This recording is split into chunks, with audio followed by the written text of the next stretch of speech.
And we're going to pick up where we left off on slide 64. We're going to talk about a little occupational med, cumulative work-related trauma. So most common among those are the two shown here, carpal tunnel and de Quervain's tenosynovitis.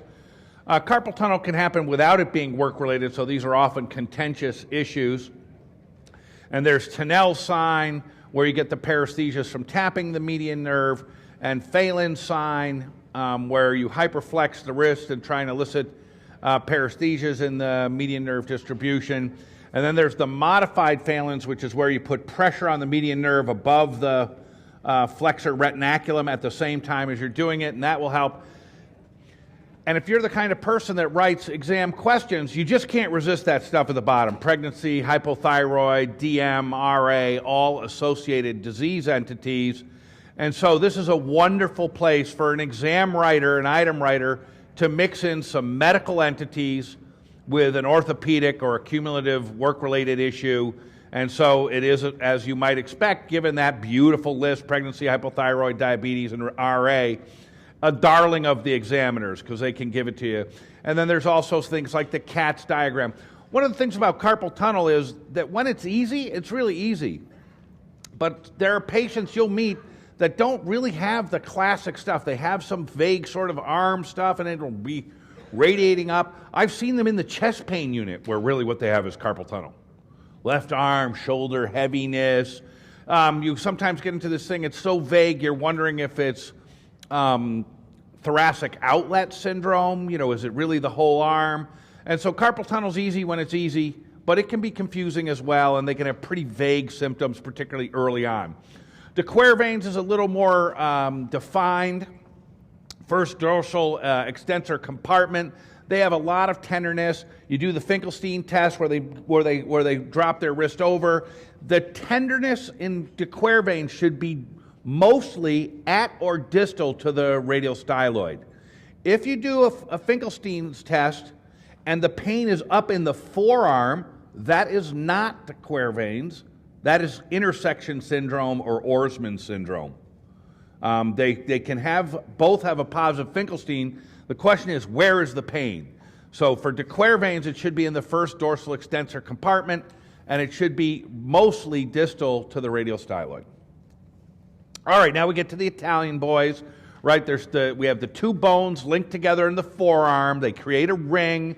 It's hard to break a ring in one place, and so you're looking at the joint above and the joint below, and so there's three of them, Galeazzi's, Monteggia, and Essex Lopresti.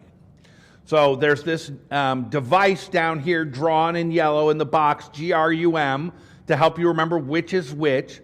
So the Galeazzi's, follow the arrow down. The Galeazzi's is primarily a fracture of the radius. The other stuff is soft tissue. And when it affects an unusual nerve, right, because all wrist stuff can affect the median nerve, but if it affects an unusual nerve, it's going to be the ulnar nerve. And then we go the other direction. The Monteggia's is a fracture of the ulna, and when it affects an unusual nerve, it might be the radial nerve.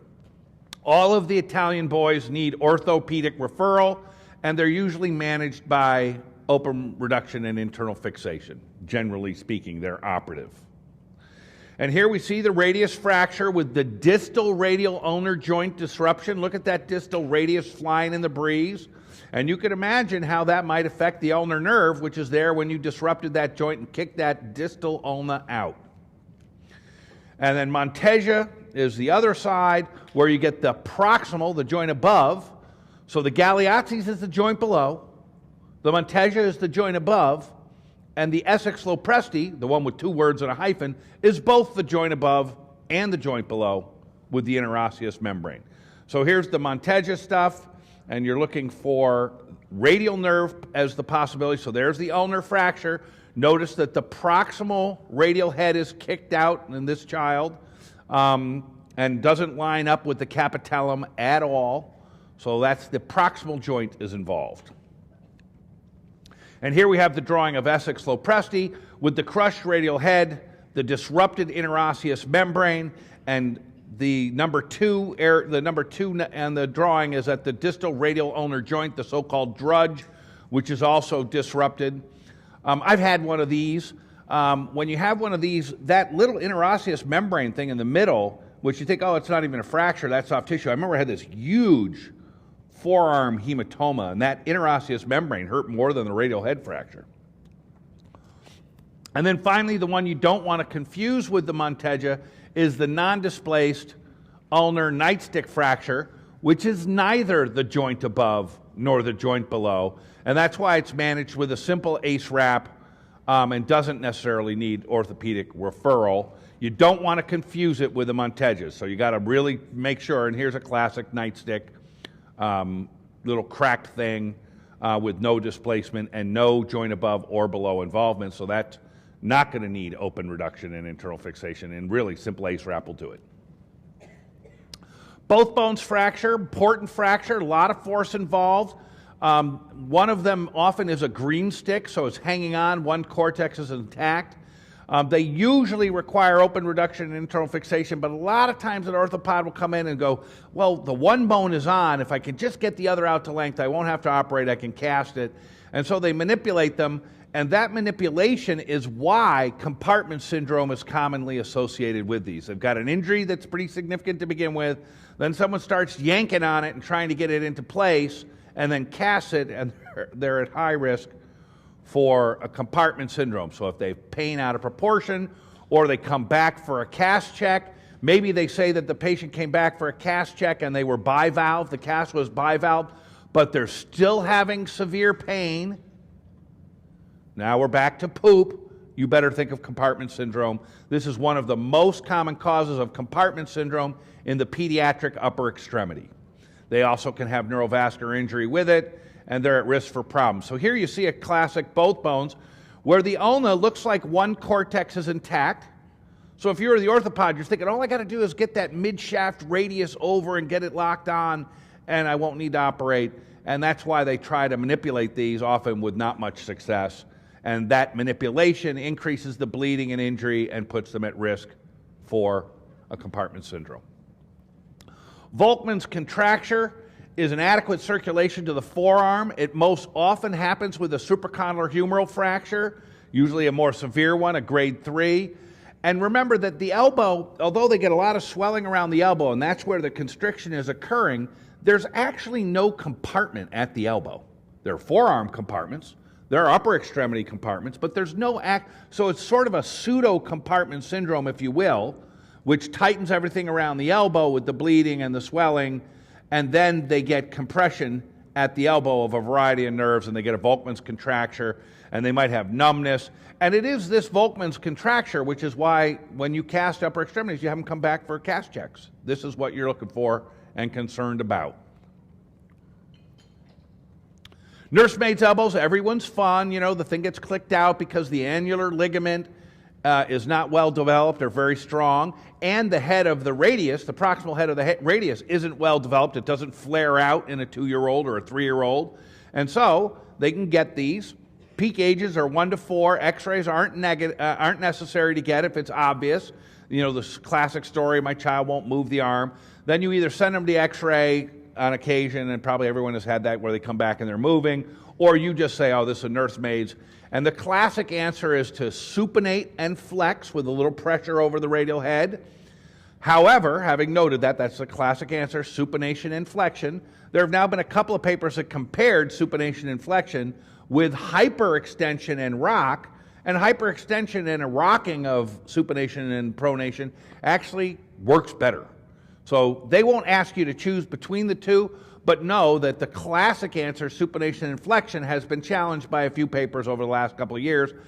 So they could say full extension with rock, and that will work just as well. Usually they'll start moving in 20 to 30 minutes by all the usual techniques, trying to hand them a lollipop, a sticker, or something like that, and then you'll see them start realizing that it doesn't hurt anymore.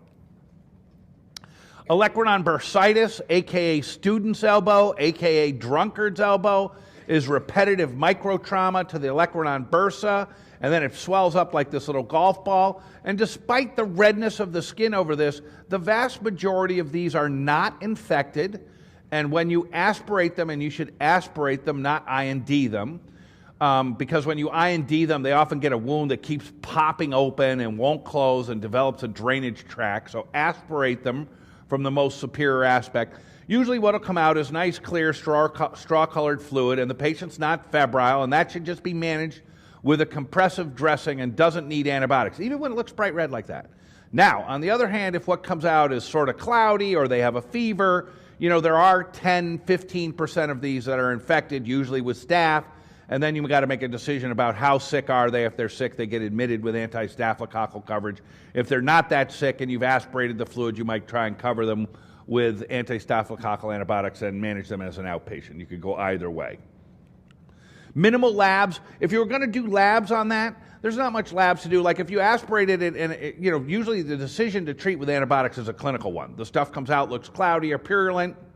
I don't think you necessarily need a cell count because you've already made a decision. It looks infected, they got a fever, so go ahead and treat them. The one thing you might send is crystals.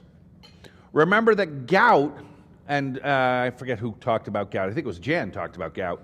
Gout can have intra-articular crystals, but people forget that there is such a thing as extra-articular gout, where it's not in the joint. So you can have gout in a bursa. The anserine bursa of the knee is a classic place for extra-articular gout.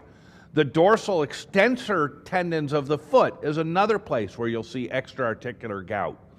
And so if you thought it might be gout for some reason, you might send crystals on it to look for that. So make sure it's not septic. If it's hot or purulent material or cloudy material comes out, then treat it as infected. But most of these, most of the literature on the topic says 75 to 80%, even when they're bright red like the picture I showed you, are repetitive microtrauma and they are not infected. Okay? Epicondylitis, they can be medial, they can be lateral, they can happen in the developing forearm that's being overused, and that's sort of little league elbow, and then there's tennis elbow, and you'll see the tennis players put that wrap around their mid-forearm.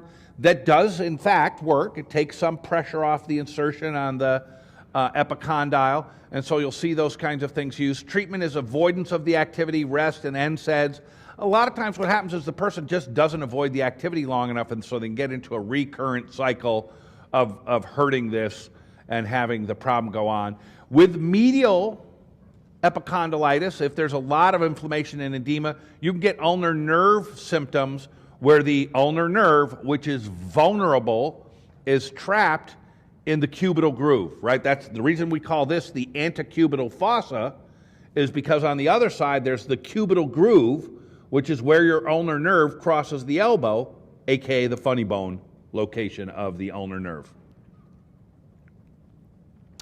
Elbow dislocations, almost all of them are posterior. They should be relocated as promptly as you can, even if there's a small fracture associated with them. The most common initial nerve injury is the ulnar nerve, because it's in the cubital groove again. The most common neurovascular injury at reduction is the median nerve and the brachial artery. So most reductions, this is kind of important, most reductions, when you reduce something, is the circulation better or worse? It's a lot better.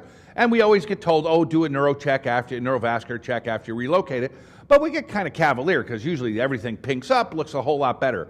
The exception to that rule is the posterior elbow dislocation, where there are report after report in the literature of someone doing an elbow reduction and trapping the brachial artery and the median nerve in the joint. So you really need to check neurovascular status after relocating an elbow. The stability of the elbow has a lot of bony stability, but the main portion of the stability is related to the coronoid. And because coronoid fractures happen with dislocation, the size of the coronoid fracture often determines the stability of the relocated elbow. Relocating an elbow is not, it's a painful procedure, right? They almost always are getting procedural sedation for this. And so when it goes in, it's sort of frustrating. You get it in, you know it's in, and then you send them over for some post-x-rays and it's out. The reason that happens is because they had a sizable coronoid process fracture, so they lost stability of the joint, bony stability. When that happens, after you relocate them, what you want to do is hyperflex them a little bit and pronate them, and that will add stability when they have a coronoid process fracture. So here you see the arrow is pointing to a little sort of odd shape there that's a pyramid-shaped piece of bone. which is the top of the coronoid process, got knocked off when this came out. When that fracture, the bigger that fracture is, the more unstable that joint will be when you relocate it. And some people will say, well, I didn't want to relocate this joint because it's a fracture dislocation. No, you should proceed with closed reduction. That's what the orthopod would do. If you, by chance, trap that bony fragment in the joint, which can happen, that would have happened anyway. But the first attempt at closed reduction should still be made regardless of the presence of the coronoid process fracture. Here you see some arrows on an x-ray. You see the anterior fat pad billowing out as this joint capsule is filled with a fluid. If it's trauma that they had, they fell on an outstretched hand or something like that, then you're expecting an occult fracture of the elbow. The most common occult fracture of the elbow in an adult is a radial head fracture. And that's what you're looking at here. The most common occult fracture of the elbow in a kid is a supracondylar humeral fracture. So there we have this billowing out, so-called sail sign on the anterior fat pad. And posteriorly, where the other two arrows are, we have a very clear posterior fat pad. A posterior fat pad is never normal. So the posterior fat pad should hide in the olecranon recess and not be visible. The reason I say that is because the anterior fat pad can be normal in up to a third of patients as long as it's sort of gracefully tapered to the anterior humeral border. So an anterior fat pad that's slim and tapered can be normal, but if it's billowing out as it is here with a sail sign, that's an abnormal one. Now, what do you do if someone has a fat pad sign and they had no trauma? That can happen. It happens when there's some intra-articular process causing fluid to build up within the bounds of the joint capsule, causing these fat pads to show. And that can happen in medical processes as well, but very uncommon for you to see it. But it happens with things like villonodular synovitis and some of those other sort of rheumatoid conditions. Radial head fractures, again, most common occult fracture of the adult. And there's the four types, type 1 and type 2. Are managed with, which are the most common. If you took type 1 and type 2 together, that would be like 90+% of them. And what do we do with them? We just sling them with early mobilization. Basically, we ask the patient to grind the fracture fragments back into place. It does better than immobilizing them and giving them a stiff joint. Type 3 and type 4, they might need surgery. They might remove part of the head or any other combination, drain the hematoma, etc. And here's treatment, type 1 and type 2, early mobilization. Type 3, you might do radial head excision, and you might do more than that for a type 4. And here you see an arrow supposedly pointing at a radial head fracture, which I don't see. And you see a posterior fat pad, and you don't really see an anterior fat pad on this one, but the posterior fat pad, never normal. If you saw that in someone, again, with a fall, you'd be worried about the radial head fracture in an adult, supracondylar humeral fracture in a kid. These can be complete or incomplete. When they're incomplete, that's when they're sneakiest, and that's why you need to worry about the anterior humeral line. Remember that supracondylar fractures, when they're bad, can affect the median nerve the same way an elbow dislocation can. And there are other complications, brachial artery, median nerve, vascular compromise, all kinds of things can go wrong with these when they're significant. So here you see a super bad supracondylar humeral fracture. There's no fat pads here, because the joint capsule is destroyed. So any fat that leaked out of that humerus or out of the joint is up in the axilla. This is someone who you'd really want to worry about their median nerve, their brachial artery. This is a person, if you saw a child like this or a full bone width off, you know, mostly nowadays they get admitted for neurovascular checks. They don't necessarily all get angioed unless there are pulse deficits right now. In other words, you should be paying a lot of attention to their radial and ulnar pulses. Most of them are observed. If there were actual pulse deficits, then you would proceed to a CTA of the extremity. Here's the anterior humeral line test in the smaller red box. You have a nice lateral. I know it's a true lateral because I can see the capitellum circle and the lateral condyle circle making the tilted snowman, so that's a perfect lateral. And that arrow, that line, as it comes to the lower extent of it, should go right through the middle third of the capitellum, the lower circle in the snowman. Should go right through it. And here you can see in this picture, it's going right down the middle of it. Here I have an abnormal anterior humeral line in the bigger box where I'm drawing the line down the anterior humeral aspect and it completely misses the capitellum. That's because that distal humerus is cracked back, and even though I don't see it, I know there's a supracondylar humeral fracture there. That would be a type 1. So type 1 supracondylar humeral fractures, they can be sneaky, and the way you avoid missing them is by using the anterior humeral line. Down on that, in that bigger drawing, you also see a line drawn down the middle of the shaft of the radius, right? And that one's showing you that the radial head is in place because that line down the middle of the shaft of the radius should also go through the middle third of the capitellum, just as it does. The head of that arrow is right on the middle third of the capitellum. So the relationship between the radius, the radial head, and the capitellum here is normal. The relationship between the anterior humeral line and the capitellum here is abnormal, indicating a supracondylar humeral fracture. Again, we got a normal one on the left, right down through the middle third of the capitellum, and an abnormal one on the right, where the anterior humeral line misses the capitellum, it's almost tangential, and the two arrows which are supposed to show you where the supracondylar humeral fracture is. I also like this x-ray because although I'm sure there are fat pads there, they don't show that well often on sort of pudgy kid elbows. So we don't see either fat pad on this, which is pretty common to be the case. All right, some shoulder pain. So remember that there are extrinsic causes of shoulder pain. We've already touched on this. You got a ruptured spleen, it'll hurt in your left shoulder. Got Fitzhugh-Curtis, it might hurt in your right shoulder with perihepatitis. And so it looks bad when the chart reads like this. Shoulder x-ray, repeat shoulder x-ray, axillary view, shoulder, EKG, code H. That means someone didn't appreciate that the shoulder pain might have been a heart attack. So you were delaying working them up with musculoskeletal stuff when it should have concerned you that they might have had something like a heart attack causing it. And so extrinsic causes includes cardiac, infectious, pulmonary. We talked about some of the abdominal causes. Then in terms of intrinsic shoulder causes, there are lots of things. Impingement syndrome and adhesive capsulitis are among them that cause problems with shoulder pain and decreased range of motion. With impingement syndrome, if you passively raise their shoulder, it will not want to go too high because it's impingement. It's a mechanical obstruction. And when it's a mechanical obstruction, even passive activity will lock up. Same with adhesive capsulitis. If they have bad adhesive capsulitis, they won't want to internally, externally rotate or abduct for you passively.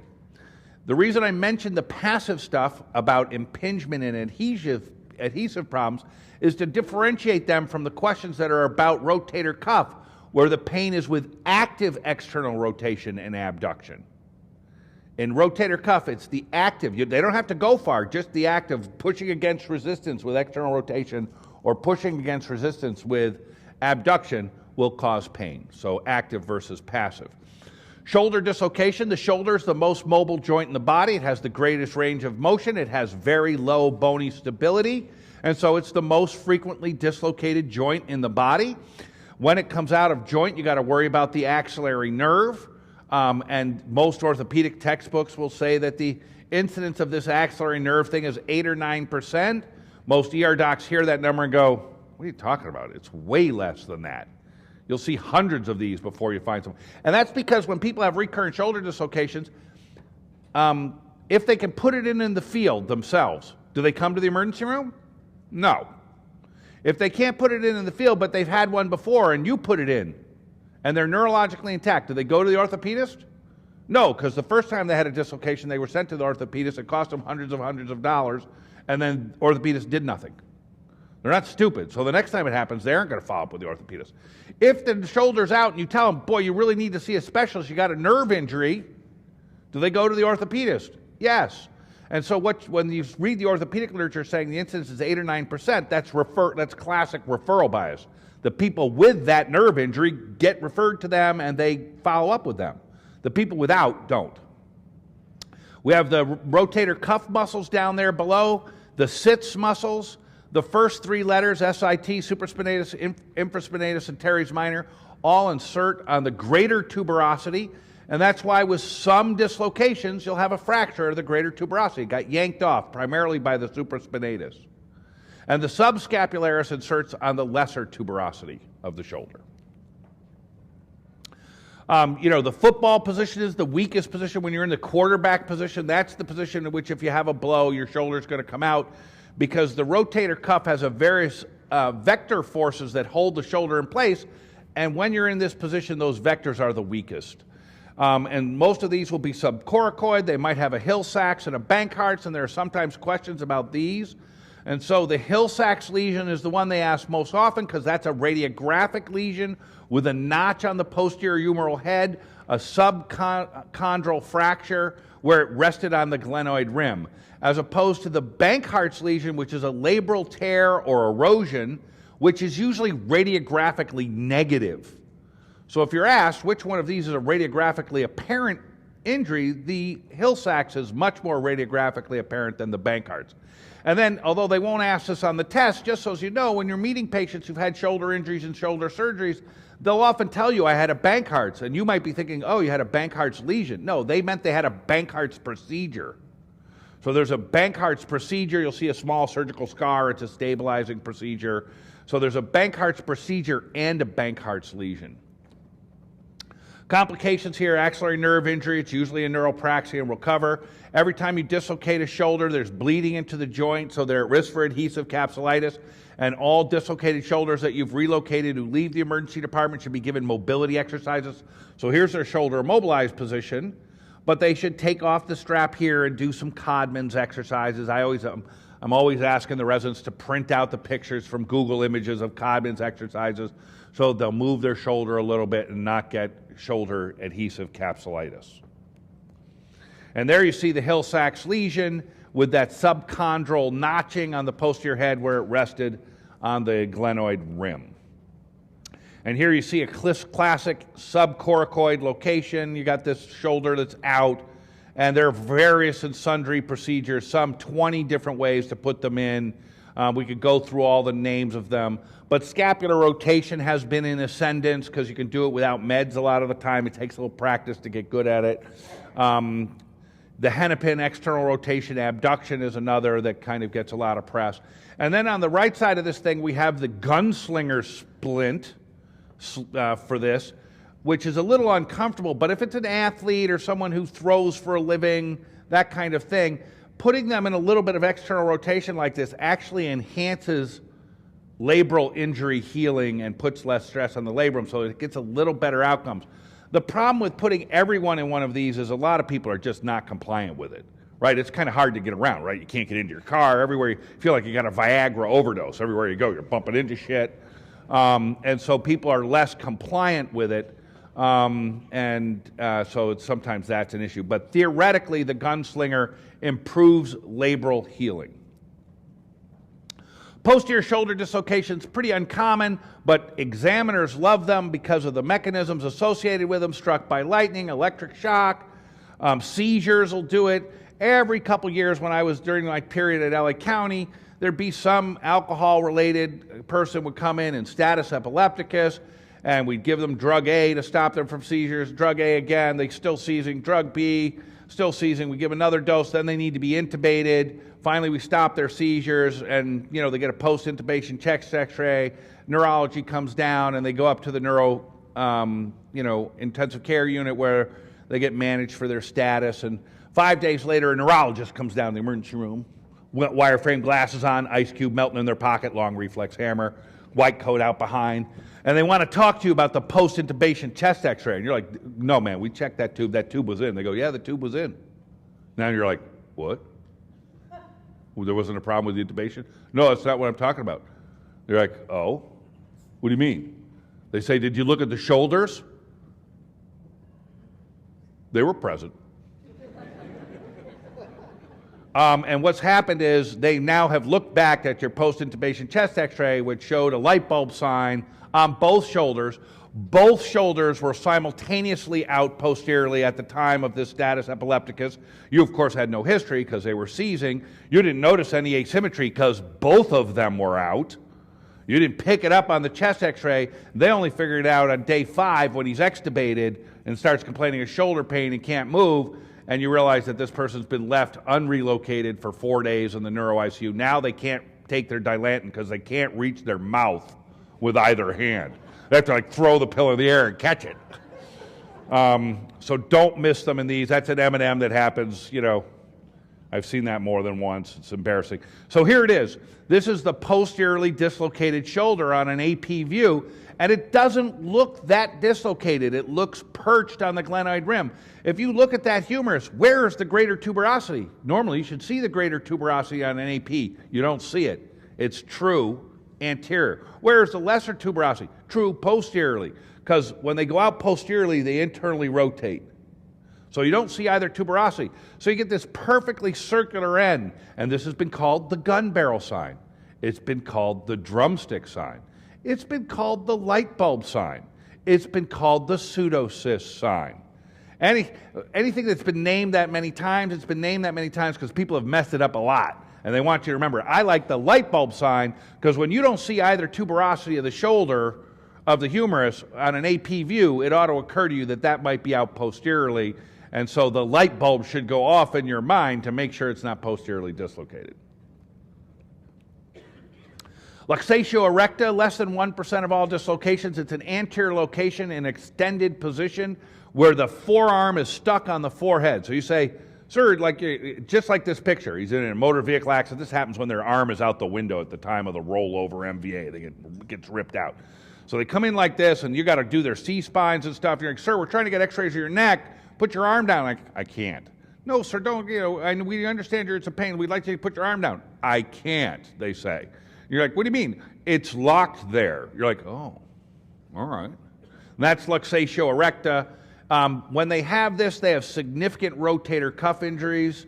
So this x-ray is of a pretty big boy. He's going to have a significant rotator cuff injury. He might have a greater tuberosity fracture, and they are at higher risk for axillary nerve. This is a more traumatic than usual dislocated position. Scapular rotation and direct inline traction still works to put them in, so that's how you get luxatio home. You see it on the x-ray there. I saw one of these at the county, rollover mechanism, just as I described, where the humeral head punched through the ribs into the rib cage. You know you're having a bad day when the upper part of your arm is in your chest. And we were trying to pull on it, and as we pulled on it, like the ribs would hold it tighter like a Chinese finger trap. We're like, that ain't going in. So that, he had to go to the operating room with the cardiothoracic surgeons to get his humerus out of his chest. All right, clavicle fractures, super common, middle third, really common from falls. Happens all the time. It's one of the most common fractures there is. It can happen from your first day of life, right? Clavicle fracture during birth, well described. It's sort of like a cruel trick on women. I mean, it's bad enough that the baby's got this giant head that they got to get through the birth canal, but do they really need shoulders too? And this is teleologic reasoning, so you'll have to forgive me for that. But why does a kid need a clavicle? And the reason, if you do the teleologic reasoning, is remember that in a newborn, the clavicle and the sternum are major hematopoietic organs. So as the kid is coming out the birth control and transitioning to an oxygen environment, they really need to make some red cells. And so that's why they have clavicles and humerus and sternums at that time, is because it's doing that. Now, middle third clavicle fractures, obviously you want to make sure they're neurovascular intact. There's brachial plexus and things back there. And in a kid who has a clavicle fracture at birth, you want to worry about those classic palsies, right? Erb's palsy, Klumpke's palsies, C6, C7, those types of things. So any birth-related clavicle fracture, look for the palsy, right? That's what they're asking about. But later in life, the palsy, the nerve injuries with clavicle fractures are pretty uncommon. Everyone in here has seen dozens and dozens of these.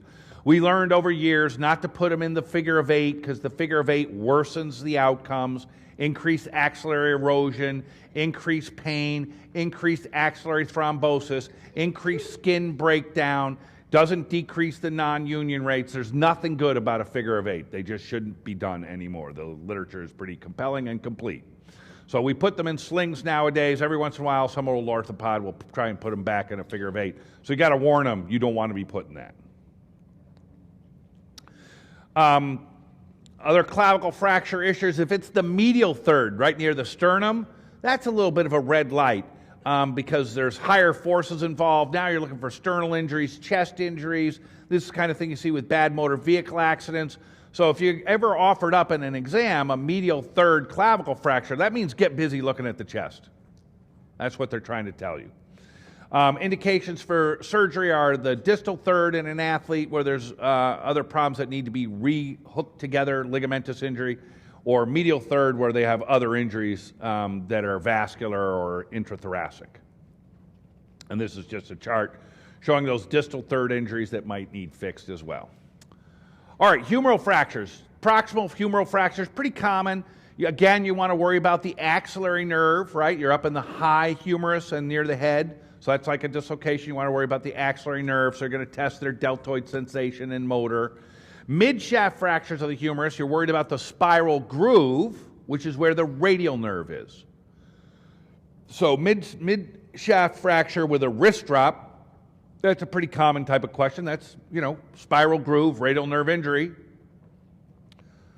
Proximal humeral fracture that looks weird on the x-ray, minimal trauma.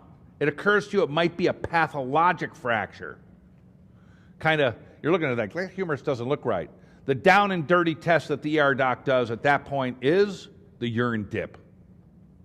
2+ protein, you're done. It's multiple myeloma, it's a pathologic fracture. What is the 2+ proteins in the urine? They're Bence-Jones proteins. Multiple myeloma likes the spine, and for reasons that have never been adequately explained to me, it likes the proximal humerus too. There's your mid-shaft spiral groove. Better get worried about the radial nerve. Sling for all of these is usually enough. Rotator cuff injuries, X-ray negative, significant pathology, so a darling of examiners for in the X-ray negative crowd. They won't like to externally rotate and abduct with force. That's the question they'll ask, that active external rotation and abduction hurts. Partial tears are more common. Diagnosis is MRI. It's the supraspinatus, which has the broadest insertion coming anteriorly to the greater tuberosity, that is the most common significant injury that might need repaired. If they're going to get repaired and there's some need to do, image these up earlier rather than later, because once the supraspinatus pulls off this and it retreats back towards the scapula, there won't be enough length for it to be reinserted. So if they're going to get an operative intervention, it shouldn't be too delayed. It should happen in the first week or so. All right, thoracic outlet syndrome. These are people with sort of vague shoulder aches, and there are 3 types: neurologic, which is the most common, venous, and arterial, which is less than 1%. And they come in with some things, and the first thing you learn to do is an elevated arm stress test, and they ask about this on the exam. Give them something to squeeze or make them do this with their arms held up over their head, and then you open their hands and you look to see if the side that's affected, that feels heavy, is a little plethoric with decreased venous drainage, or you reproduce the neurologic symptoms by having them do that. And so the elevated arm stress test can find all 3 types of this, and so its sensitivity is high. Now, there's another test where you turn their arm back like this while you're checking their radial pulse. You have them take a deep breath and look away. That's the Adson's test. And when they look away, they tighten up their thoracic outlet. And so their radial pulse goes away when they do that. They actually become pulseless. And that test is almost never positive. So it has very low sensitivity, and it only finds the arterial version of this, which is the least common.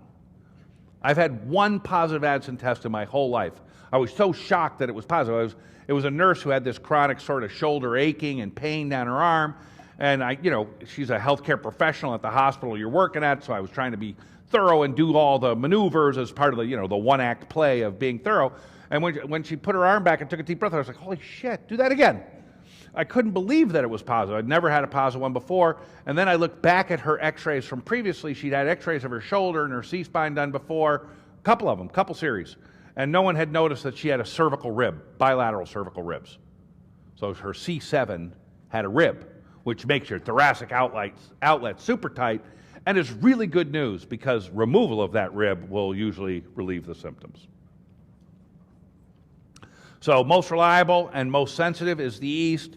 The Adson Not so reliable because it only diagnoses the rarest form of this, which is the arterial. Once in my career, positive. All right, pelvic fracture, big bone, heavily corticated, weight bearing, so to break it requires a lot of energy. So it's motor vehicle accidents and significant falls, not usually ground level falls. Occasionally you'll see a sacral fracture with a ground level fall. Obviously you can see hip fractures with ground level falls, but in terms of the pelvis proper, it's usually higher mechanisms. There's the avulsion fractures, we'll talk about those. The single ring fractures, which are stable, we'll talk about those. And the double ring fractures, which are the ones that we see mostly with a big motor vehicle accident, where really the problem that they go to is they've got this pelvic fracture. What are you worried about if you had to do only one lab test? You're like, lab test? Double ring pelvic fracture? What's the lab thing you should order? Type and cross, right? These bleed to death retroperitoneally, slowly, etc. And so you want to make sure to identify those. And then type 4 are the acetabular fractures. It turns out if you fracture your acetabulum, the chances are that you're going to limp for the rest of your life are pretty good. It's hard to put the acetabulum back together in a good functional way. All right, here's the avulsion fractures. Let's add the muscle to each of these, which is pulling it off. So the number 1 there is by the anterior superior iliac spine. That's pulled off by sartorius with a forced sort of squatting motion. Number 2 over there, which is the inferior spine, that's pulled off by rectus femoris, and it will happen sometimes in a soccer player trying to power through a wet soccer ball, heavier than normal. You'll see that rectus femoris pull that off. And number 3 is the ischial tuberosity, that's pulled off by hamstrings. And those all are stable, obviously. They don't need anything. You'll see these happen a lot in teenagers. And sometimes you'll see them, they'll come in delayed. They might come in a week later. This is still hurting right in here. They'll be pointing to their anterior superior iliac spine. You'll get an x-ray and there'll be this giant callus. And you'll be thinking, God, is that a tumor? What is that? So just understand that with these avulsion fractures, there is really vigorous callus formation with these. Really vigorous. The hematoma associated with them completely calcifies up, and that is normal. Yes, you'd want x-rays and follow-up to make sure it was going away. But don't be surprised if you see one of these fractures in a delayed fashion and they got this giant callus. You'll be like, oh my goodness, what's that? That's par for the course. Here's an open book fracture. This is what happens like when the jack kicks out and you're underneath the car, crushes your pelvis. The anterior portion of the open book where the pubic symphysis is disrupted means that you're at risk for urethral injuries. You know, we talked about anterior and posterior urethral injuries. This would be the kind of thing that give you a posterior urethral injury. But the real life threat is in the backside of the pelvis where those SI joints are opened up and where there's usually often quite a bit of retroperitoneal bleeding that is often venous in source. And the question is, should they be taken to the angio suite or to the OR? In many places, they're taking them to the angio suites to try and stop that bleeding now. Malgains is you sheared your pelvis in half. This is like you jumped from a thing 20 feet high and you landed on one leg. And shockingly, when you landed on that one leg with all that force, your ankle held, your knee held, your hip joint held, and so all the forces were brought up to the pelvis and it sheared it off. And so again, the real problems here are the posterior bleeding at that sheared through the SI fracture, and these can be unstable and bleed a lot too. You might say, well, what about the neuroforamina? One of the things, yes, you should obviously do a distal nerve exam in anyone with pelvic fractures, looking to see if their nerves are intact going down to their feet. But it turns out that the pelvic neuroforamina are really pretty generous compared to the size of the nerve. So even though the femoral nerve is great, you know, a great big nerve, it's as big around as your thumb, the foramina it goes through is twice or 3 times that size. So there are nerve injuries associated with pelvic fractures. So you might look at here and go, geez, there must be some nerve injuries. Look at how that, you know, the gap between the inferior rami and the superior rami is all jacked up. Turns out the nerve is probably going to be okay. Nerve injuries are relatively uncommon. And here's some other stable pelvic fractures that you might encounter. And here's a butterfly fracture because the pubic symphysis held, but you have both inferior and superior rami fractures on both sides. This person, again, you'd want to do a GU workup on them. Let's talk about urethral injuries. So we already talked about that slide that I showed in the other lecture about urethral injuries in men. Let's talk about them in women. They do occasionally happen. This kind of thing, you could have a urethral injury in a woman, but in some large trauma series, like there was a South America trauma series of something like 30 years with like 1,000+ pelvic fractures, and there were only 3 women in that whole series with anterior urethral injuries. So urethral injuries can happen in women, but because their urethra is shorter and more mobile, it's much, much less common. Not impossible, but much less common. Hip injuries. Symptoms can be subtle. You've all seen some little old lady from the nursing home who won't bear weight. You get the x-rays, you're not sure. If you're not sure and they won't bear weight, you should escalate to advanced imaging. Now, the advanced imaging, remember I said with the wrist, if you're going to do a wrist looking for a scaphoid fracture, you have to do an MRI. That's less true in the hip, but if you were to ask your radiologist which is the best study to get for this, a CT of the hip or an MR of the hip, the MR is still the answer. The MR is better. But if CT is what you got, go for it. MR only finds a few more that the CT misses. Subtrochanteric fractures are high energy and happen in the younger people. The femoral neck fractures are the older nursing home patients that fell. And so all of the top half of this slide are intra-articular fractures, and all of the bottom half of this slide have at least a component that's extra-articular. The first 2 on the top, the subcap and the trans-cervical, those are typical of the nursing home kind of fractures, older women, ground-level fall type fractures. And when you miss them, it's not a trivial miss, because if you allow them to bear weight on it, then they snap them off and they need open reduction internal fixation. If you find them non-displaced by doing the CT or the MR, they just make a slit in the skin, they drive 3 screws in there. They just nail it in place. And so it is a big difference in terms of what the magnitude of the operative intervention is to find it versus missing it and having it found later. And so finding it later means longer hospital stay, bigger operative intervention, higher risk for things like DVT, urinary tract infection, and nursing home placement and all that. Anterior hip dislocations, really uncommon. They come sort of in 2 varieties. One variety has a groin mass.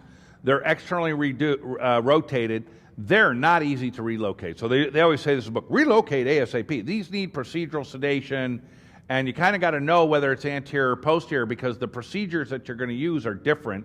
I've seen people not appreciate an anterior hip dislocation and break that hip because they were using the same mechanisms to relocate it as if it was posterior. Don't do that. So you really do want to know if it's an anterior hip. They usually will have a groin mass and this very externally rotated leg. Posterior hips are real common. They're internally rotated, flexed, and shortened. Those you can put in by the Whistler technique or the over-under technique or the Allison technique. And you do want to pay attention for the sciatic nerve and the others. But again, nerve injuries are pretty uncommon with dislocated hips for all the reasons I alluded to earlier. Here's a posterior hip dislocation. Again, this film is mostly to serve as a reminder.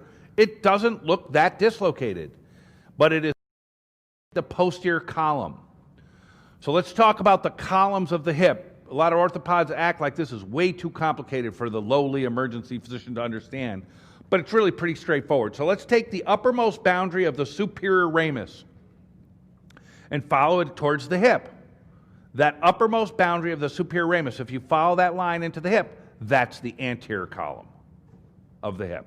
Now let's take the lowermost boundary of the inferior ramus, the lowermost boundary. Follow that into the hip.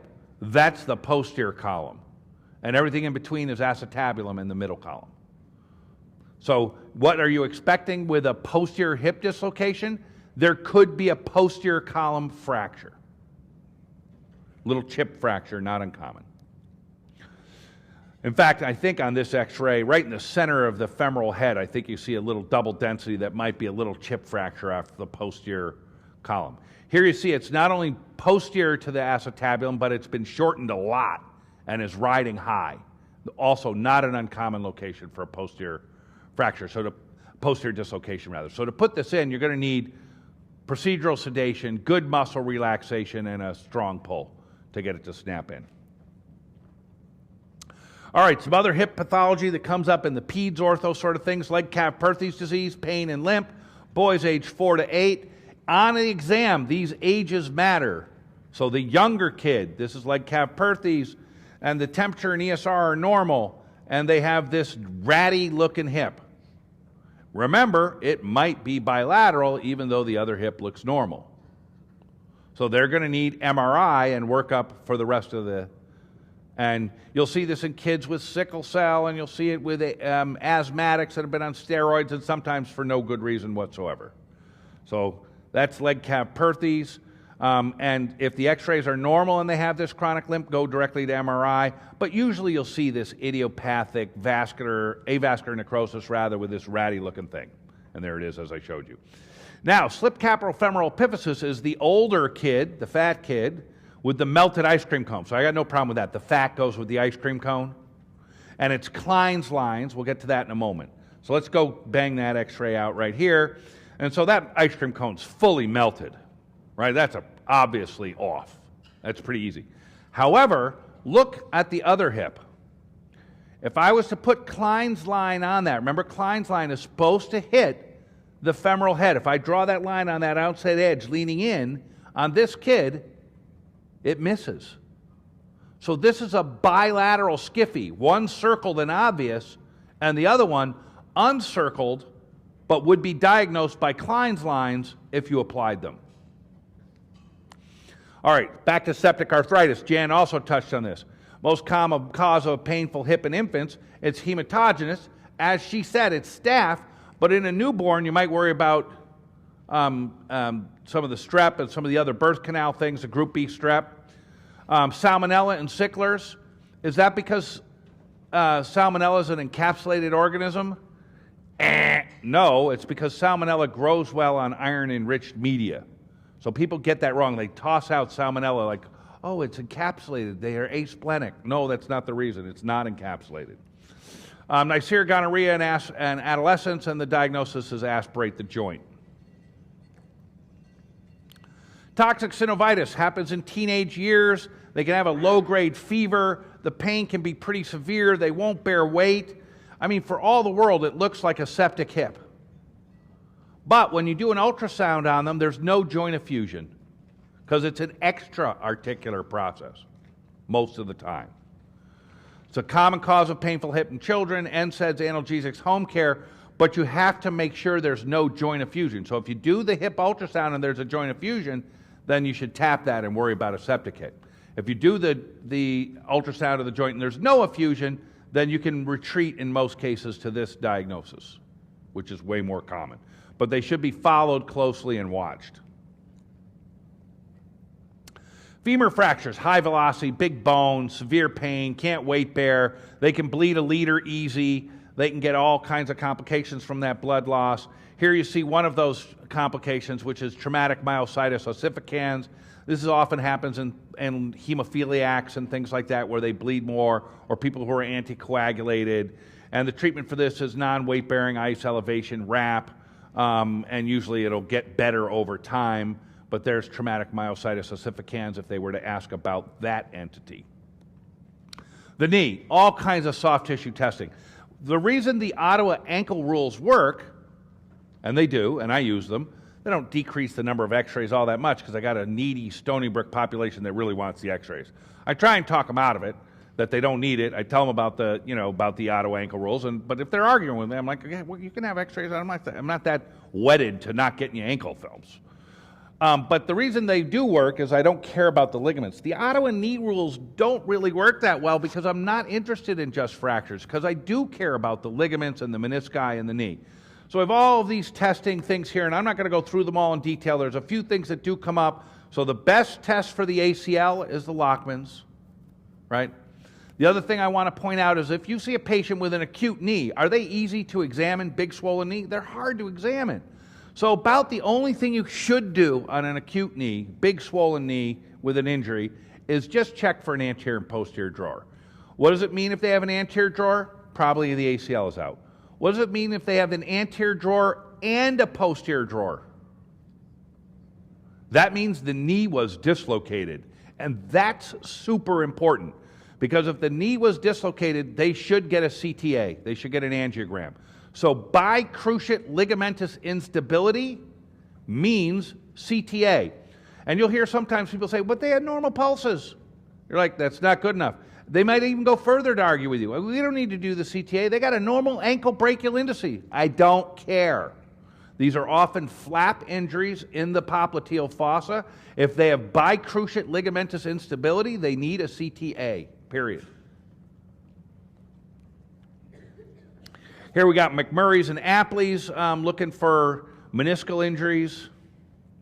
And here you see another McMurray showing the picture of it, showing the meniscal injury clicking. Let's talk a little bit about the menisci. The medial meniscus is way more important for joint stability of the knee than the lateral meniscus. Most of the weight is borne through the medial femoral condyle. That's why you get osteochondritis dissecans there. But the medial meniscus and medial meniscal injuries are far more easy to examine and predict.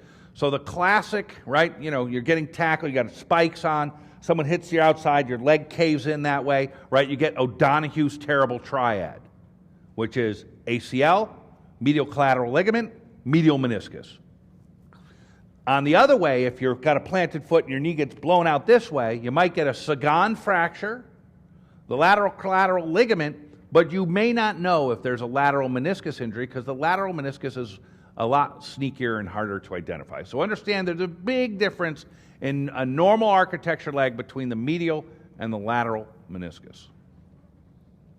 So there it is, O'Donoghue's terrible triad. If you look in your ICD-10 codes on your electronic health record, oh boy, do I love talking about electronic health records. But anyway, there's a diagnosis in there which I use. When someone comes with a big swollen knee, I check them for bicruciate ligamentous instability. If they don't have bicruciate instability, you're going to get an ACE rapid, a knee immobilizer.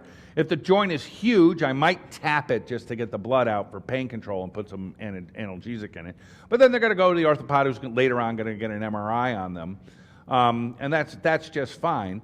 But the diagnosis I attach to that is internal derangement of the knee. You'll find it. It's in your codes. And why do I like that? Is because when you look at the literature on this topic, when people come with a big swollen knee and a knee injury like this, they average 2.5 injuries. So the chances of me knowing specifically what 2.5 injuries they have is low. I just told you about O'Donoghue's terrible triad, which is medial collateral, medial meniscus, and anterior cruciate. That's a threefer. But a lot of them have more than one injury, and so the more accurate thing to say, rather than saying ACL, I'll call them a joint effusion with internal derangement of the knee. There's the Ottawa knee rules. As I say, I don't really use them that much because if I don't do x-rays on someone who's got no obvious fracture, but they have an anterior cruciate that's out, what's going to happen at the orthopod? They're going to x-ray them, so I don't save them any x-rays. No one's going to start with an MRI. They're going to get the plain films first anyway. All right, Baker cyst.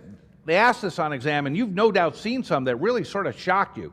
They have popliteal swelling, and they might have bloody bruising going all the way down your Achilles and into the sole of the foot. You'll be like, what the hell happened here? And it's just a ruptured Baker cyst. And they'll have a lot of pain because that fluid that comes out of that Baker cyst is really inflammatory. Their whole calf will be swollen, their popliteal fossa will be swollen. You're like, what's going on here? And so there are three things that get you pain behind the knee with swelling and maybe some bleeding going down towards the foot. And those three things are probably the most common, which is a Baker cyst rupture. The second thing is called tennis leg, which is a rupture of the medial head of the gastroc. And the third thing is a DVT. And the good news is that all three of those things are optimally diagnosed by ultrasound. So you're going to go after the ultrasound here. Osgood-Schlatter disease. I'm not over yet, am I? Got 2 minutes, right? Yeah. Osgood-Schlatter disease. I'm always fascinated by this. You'll see someone, 65 years old in your emergency department. They were seen by their cardiologist last week. They were cath. They're coming in with chest pain, and you'll say to them, so, sir, they did this thing where they checked out all the vessels in your heart. What'd they find? And they'll look at you like, what do you mean with it? I don't know. There's some blockages. And then they'll look at you and go, but I had Osgood-Schlatter disease. Somehow they remember the Osgood-Schlatter. You give them a hyphenated, foreign-sounding name. They'll remember that forever. They'll be telling their doctors. They went to some survivor group. They had Osgood-Schlatter disease. I don't know. There's certain things that just patients remember. Yeah, I had Osgood-Schlatter disease. You put a hyphen in there, call it a disease, they'll remember it forever. And all it is an apophysitis of the patellar tendon where it inserts on the tibia. There it is, the heartbreak of knobby knees. Osgood-Schlatter, rest, NSAIDs. You can also get it on the distal pole of the patella. See that patella? That patella in this x-ray looks beautiful. But if you get it on the patella, gets ratty on that end, that also has a name for it. That gets 2 hyphens. Sinding, Larson, Johansson. Now let's talk about these people. We got Sinding, Larson, and Johansson. We got Osgood, we got Schlatter. Do these sound like short little people? Or do they sound like a bunch of like tall Scandinavian people? They're tall Scandinavian people who get runner's knee because when you're tall, the amount of forces that are fulcruming over your patella and the lever arms are longer. And so they get these disorders, and that's why Sinding, Larson, and Johansson named one, and Osgood and Schlatter named the other. But they're both apophysitis. I'll finish with this slide. Osteochondritis dissecans, see that little hole in the medial femoral condyle? And they ask, it's the medial femoral condyle, because the medial femoral condyle, which goes into the deep medial meniscus, is where you bear most of the weight into your tibial plateau. So if you were going to have a collapse, a subchondral arch collapse with a little fracture in a joint mouse, would it be on the lateral femoral condyle or the medial femoral condyle? No, it would be on the medial one because that's where the weight bearing occurs. And when that joint mouse is loose in your leg, what will happen? You'll bend it, and every once in a while, the goddamn thing will lock. And that's one of the things you're looking for with osteochondritis dissecans. Locking knee. X-rays can be negative on this. These can be really sneaky. Sometimes you need a CT or an MR to find them. And then finally, patellar dislocations, right? The patella gets sloppy and loose. This happens a lot in adolescent females, but you'll see it in other people. These are always fun when it happens. Lately, I don't know why this is, I'm on a run right now. The last 5 patellar dislocations I've seen were all doing Latin dance. They were all at Latin dance classes. 5 in a row. What were you doing? Latin dance. I'm like, there you have it. Add another one to the list. Yeah, so they were young people, and not all women. There were 2 of them were men, but all at Latin dance studios, learning their salsa when they dislocated their patellas. And you know how that goes. You just sort of straighten them out and they pop back in. Every once in a while, you'll see a patella standing up on edge under the skin. And I remember the first time I saw that as a resident, I was going to relocate it, do the extension because it's kind of satisfying. I was going to forge ahead. But then I thought, what if it goes the wrong way? It's up on edge. What if it falls the wrong way? I'll be winding up the patella like a propeller of an airplane. So I went to talk to my faculty at that time, and I said, Joe, this thing's on edge. Can it go the wrong way? And he looked at me and said, and I'll never forget this, Billy, that's the first time you've asked a question that leads me to believe that someday you might be an adequate ER doc. I was like, Joe, don't be too effusive with the compliments. I mean, hold it in. What do you mean? I go, I don't understand why this question would. And he said, because in emergency medicine, we do procedures all the time that need to be done, that we're not that familiar with, that you haven't done that many of, and if that's your practice, every time you're doing these procedures, it ought to occur to you to ask the question, how can I fuck this up? And he said, and this is the first time I've ever seen you ask. So I just want to reinforce the thought that you could do these things wrong. And it turns out that if you can't get the patella on edge to go, they sometimes need ORIF, but they never wind up. If they're going to go, they fall down. So I'll stop there. Are you up next again, Peter? And Peter will be with you. We'll pick up 137. We went a little farther. We're getting there.